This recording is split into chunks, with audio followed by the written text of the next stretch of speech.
My husband has a relationship with our children. Yes, for so many years, I'm sure more than 20 years, he was not living with us. He was elsewhere.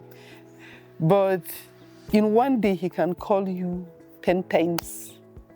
And just as he's always calling and checking on you, calling on the children, checking on them. When he comes home, one of the things I still remember is how he will come back and they will do hide and seek. They can spend 3 hours running from one room to the other into the garden. Him and the children, they will run. When they were growing up, if we, let's say, go to Abuja to visit him, he created a lot of memories for them. Went to places like the Kids Wonderland. He has wonderful relationship with the children. In fact, one that I will mention is there was a day he asked our son to change the fish water in the pond. And I think he opened the thing, he forgot.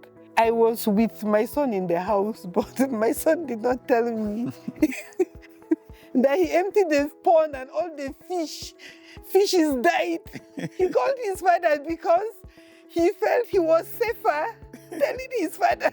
And when he's coming, you know, parents will normally say, don't take sweet, don't take chocolate. His father sweets, and he will gather all the sweets, all the chocolates. In fact, they love him because daddy is daddy, all the jolly jollies. And that's one thing that I'm really, really grateful to God for. Throughout our life journey, I did a lot of staying away from home because I started my career as a banker. And eventually, we had to move from Jos to Abuja. Later on, I moved to Lagos. But wherever I went, I had this confidence that the home front was being managed because of who she is. I can trust her 100%. In fact, each time I tell people that most of the small things we're able to get, plan, whatever, they were all done through her. Sometimes I'll just be saying, you say, oh, there's this opportunity here. I'll say, hey, can we afford it? She said yes. And I'll just, said, okay, you go ahead and do it on our behalf. Sometimes even when I look at the children, first I thank God for their lives. And I ask myself that, have I really done anything much? Have I even done anything? I think she stayed more with them. She introduced them to things like Bible study, fellowship, and the like, because since I was not on ground, and that seemed to have molded their behavior. And God has also helped them too, that they've been able to,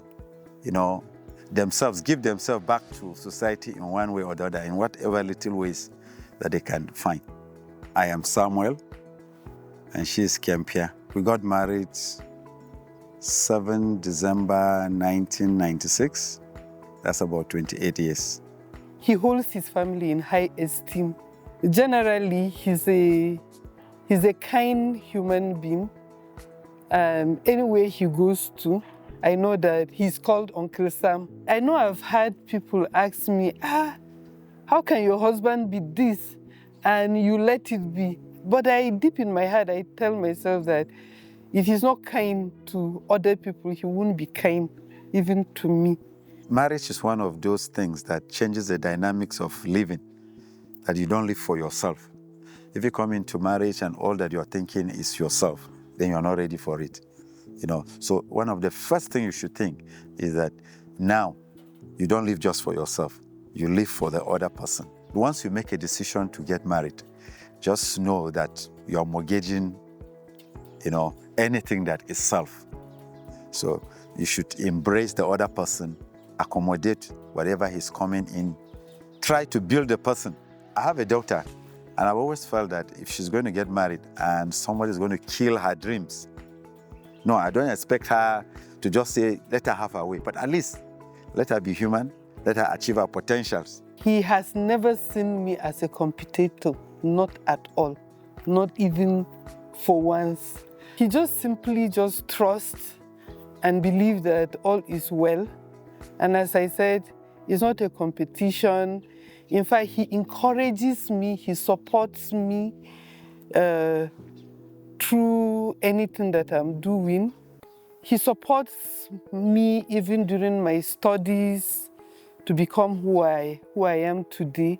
I'm really grateful to God. I know even me, I've heard stories of men becoming like a stumbling blocks to their wives' progress and whatever, but he rather encourages me. In fact, sometimes he asks me, have you applied for something? Because aside just growing in my office, I travel a lot, and he supports just anything that I do. This year, a few months ago, he was asking me, you've not applied for anything. Are you not trying something else? And to me, it's a very big encouragement. I believe that everything about a man starts from his home. I want to make sure that what I am outside is what I am at home. So that helps me to strike a balance. A friend once said, sometimes you see a man wearing one shoe because he wants to meet the needs of his family. So I've grown to learn that life is sacrifice. We have our differences. That is the honest truth. The only thing is that we have used the differences to complement each other instead of allowing it to tear us down. God requires us to be patient with one another, to forgive one another, to let go when things happen and forge ahead and move forward. You know, one thing that I know is common between us is we share a common hobby. And I think he takes it far more serious than even me. Sometimes I'll just say, if we do this, this one will happen. And he just believes it. And all he's doing, you know, I'm someone that will think and think and think through a thing. He is the action. The moment I mention it, he doesn't have time to do the thinking that I spend time thinking. he takes the action. So, I mean, I'm really grateful to God. Being Christians, we strongly believe that marriage is for life, that God designed it for life, and that whatever challenges you go through, you'll be able to surmount it.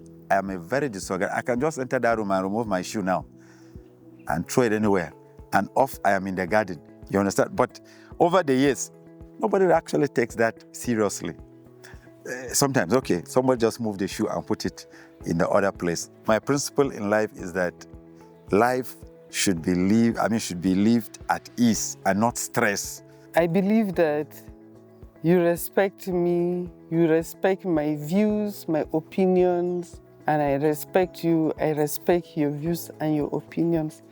And one thing that every day I tell myself is that this is our home, not my house.